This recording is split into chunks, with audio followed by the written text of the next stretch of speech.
yang lebih banyak taat, sregep ibadah, kuat bangun malam itu perempuan. Tapi yang sulit ternyata ibu-ibu adalah wabita'atihinna li azwajihinna. Pengennya dibalik, pengennya. Gimana kalau dibalik? Nah ini ternyata nggak bisa ibu-ibu ya, nggak bisa sahabat-sahabat sekalian, kalau dibalik nggak bisa. Karena begini konsepnya, perempuan sekarang nyuwun sewu, kalau suamiku baik, aku mau baik. Betul? Kalau transferan lancar, masak juga enak-enak. Betul? Oh, betul. Kalau healingnya setiap bulan, anak-anak terjamin. Betul? Betul. Ini perempuan konsepnya begitu. Sehingga apa? Andaikan sedikit saja oleng tuh Pak suami, maka nanti repot kita istri-istri sudah tidak mengikuti apa yang disampaikan oleh Nabi Muhammad sallallahu alaihi wasallam. Repotnya karena kita pakai perasaan, nimbangnya pakai perasaan.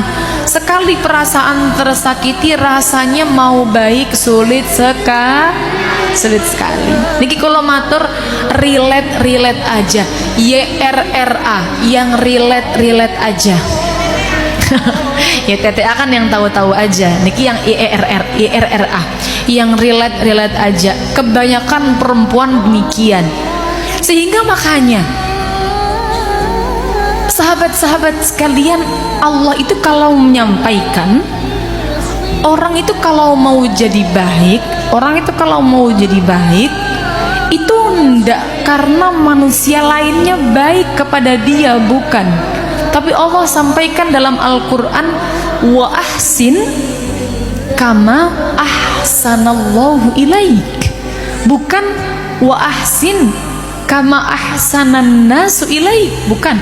Tapi wa ahsin kama ahsanallahu ilaik. Ini berat ujiannya karena lawan kita adalah perasaan kita sendiri, nafsu kita sendiri.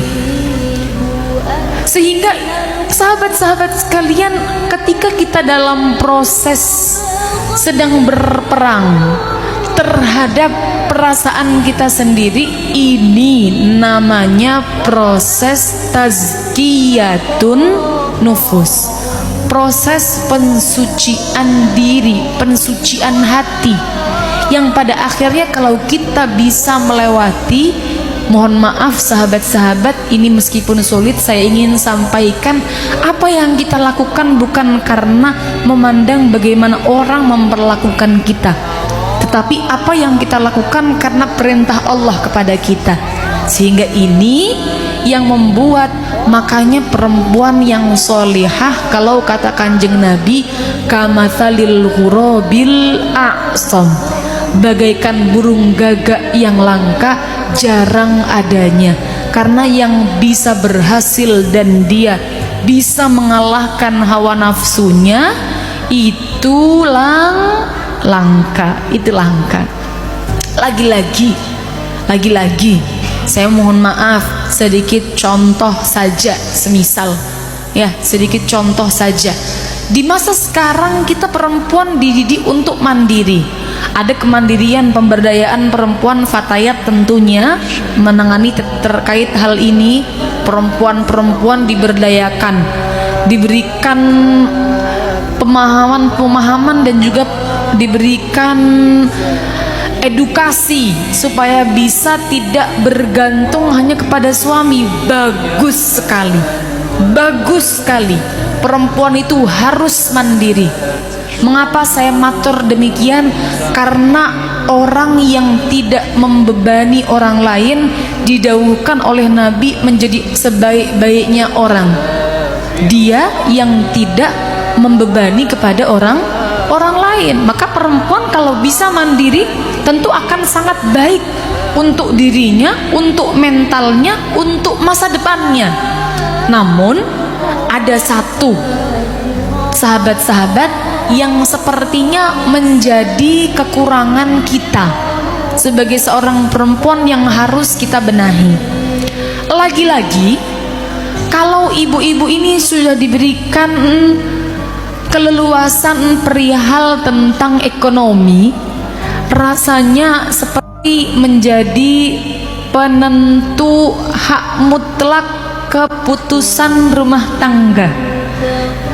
Saya matur demikian karena kasus yang ada adalah semakin banyak perempuan mandiri, tapi kalau tidak diimbangi dengan laki-laki yang juga mandiri yang sekufu, ternyata banyak kasus perceraian yang mengajukan gugatan cerai adalah perempuan, karena menganggap suaminya cuma jadi beban. Ini aku yang menghidupi, suaminya nggak mau manut sama aku, kan aku yang ngasih rizki. Katanya laki-laki itu dianggap sebagai seseorang yang harus dipatuhi suami. Itu kan karena dia memberi nafkah.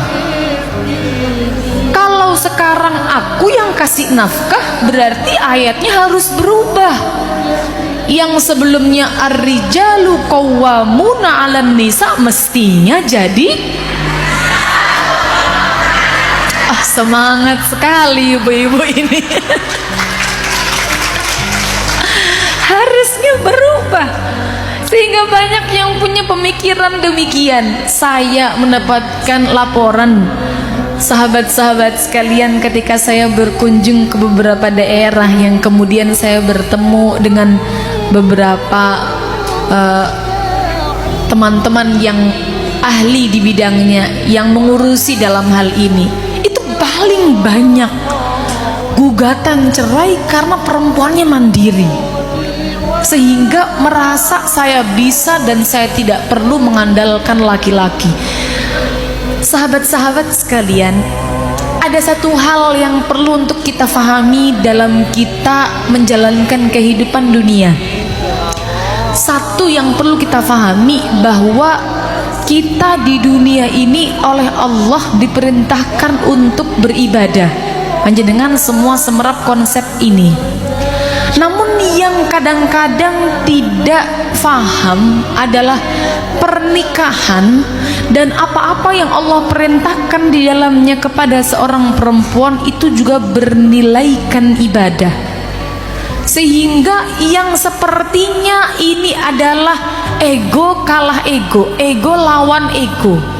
Atau kemudian semisal kita sedang bercekcok rumah tangga, namun kita memilih untuk mengalah demi keselamatan rumah tangga, itu adalah bentuknya ibadah yang tidak disadari bagian daripada ibadah.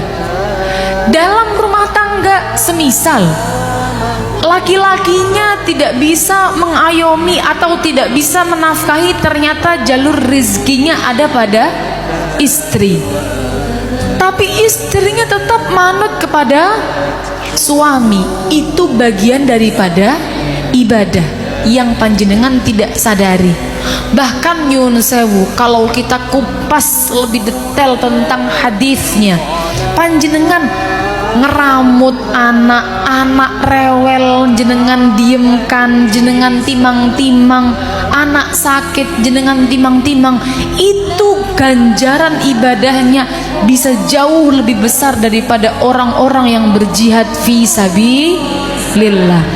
Tapi kan tidak kerasa kalau bagian daripada ibadah. Maka ini yang mungkin di awal perlu kita luruskan, bahwa menjadi baik itu jangan sampai kita ukur bagaimana timbal balik dari orang lain kepada kita.